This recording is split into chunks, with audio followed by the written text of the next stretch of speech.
You take the breath right out of me.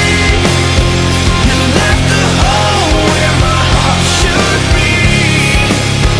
You gotta fight just to make it through, 'cause I will be the death of you.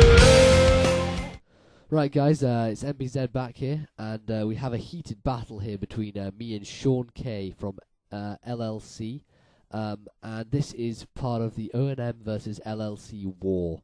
So I'm narrating this now just after I've battled him, but I'm posting it after the war's ended, so you'll be watching this from a while ago now. So I lead off with Specs Chomp, and he leads off with Gyarados, and that is absolutely fantastic, because I have HP Electric, and I can nail him with it. The strange thing was that he carried a Sash, which was really weird, and then he Dragon Danced up. So I switched to Fori to take the Ice Fang, which is obviously coming, because he's just going to do that to me. And now I decide to set up my Stealth Rock, so that if he decides to take Gyarados away, he won't be able to bring him back in, so that'll be good. Now he Aqua Tails, and it does quite a lot, and I wasn't really expecting it to do all that much. And I'm not sure about its power, if it's more powerful than Waterfall or something, but I would say that Waterfall is probably a better option. So yeah, I Rapid Spin, and I get rid of him like that. So now Nutcase is pretty useless to me. I've got another physical wall on this team, which is Celebi, and so it doesn't really matter if I lose Nutcase. So I'm guessing that this Staraptor is either banded or scarfed, and so I stay in with Nutcase just to scout out what he's going to do to me. And I didn't actually see the Life Orb damage happen there, so at this moment in time I was still under the impression that he was scarfed or banded, which is why I thought it was safe to bring in Celebi for the close combat.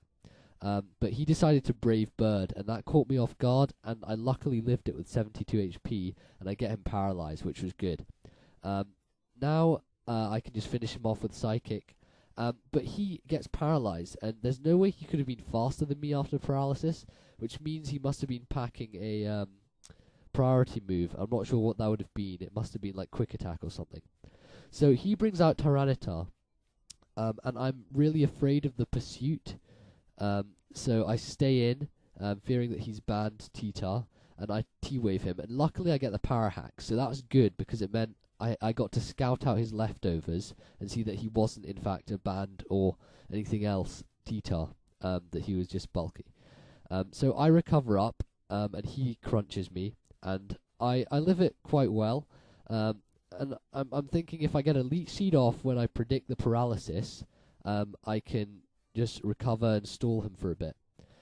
So this is what I do right now. I predict him to get paralyzed this turn, so I decide to Leech Seed. And he's thinking quite a long time about what to do. So I Leech Seed, and he gets Power Hacks, which was just awesome. So now I can basically recover my health and get the Leech Seed recovery as well, and I'll basically be unhindered.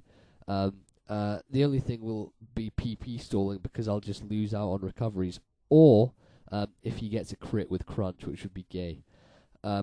So yeah, I'm just gonna watch this now, and let's see what happens. Yeah, sorry about this like flashing light in the right hand corner. I have no idea what it is, because I put my camera on my laptop when I record, and maybe it's just something flashing there, which is really, really annoying me. But yeah, I'll try to get rid of that. I managed to get rid of it before, but it's not going away. So yeah, curse you, flashing light. So anyway, after that bit of stalling, I get to a nice bit of HP, and I feel that that's enough for me to come in on the switch next time. So I bring out Garchomp, and I take the crunch pretty nicely. And I recover some health with Leech Seed, which is awesome. Now, I was reckoning that a Draco Meteor would be able to take out Tyranitar from here. And I was thinking that it really would be able to get rid of him. But it just doesn't, and he lives off with literally like 1 HP, which was really, really annoying. And Sandvale or Power Hacks didn't come into happening there, so yeah. But at least he's finished off with Leech Seed, so that was a good thing. So now Chomp is in, stuck on Draco Meteor, and he's thinking about what to do. And he takes quite a long time with this, and I've still got some good guys left to get some sweeping done, so here we go. He sends out Infernape, and I reckon he's going to go with the close combat, so I decided to go to Celebi to resist it. And I'm just thinking here, and yeah, I decided in the end to go to Celebi. And at this point, it's like my one poor play in this match. After he close combats, I decide that he's going to over-predict and close combat again. So I decide to T-wave and stay in. But that was a really poor move because I should have really just switched straight to Arcanine and got my Flash Fire boost. But I didn't, so hey, that's how it goes. Now, at least his Infernape got an extra turn of Sandstorm damage, which was nice. So, yeah. Also, I reckoned that was one thing. I didn't think he was going to get rid of me with Flamethrower because I didn't see Life Orb, so I was thinking he was either Scarfed or Banded. So yeah, that's why I stayed in with Celebi as well.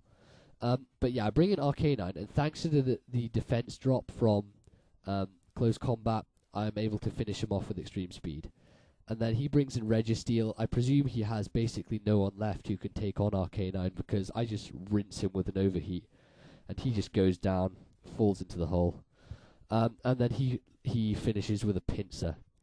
And I was expecting to outspeed this thing, but apparently he was Scarfed. And somehow I survived, which was, I don't know, this Arcanine has a defense lowering nature, which was really, really funny. So I still survived it, and I get taken out myself. So that was a 3-0, and that's another win for ONM on the tournament. So yeah, go on. After the fall, we'll shake it up. Show me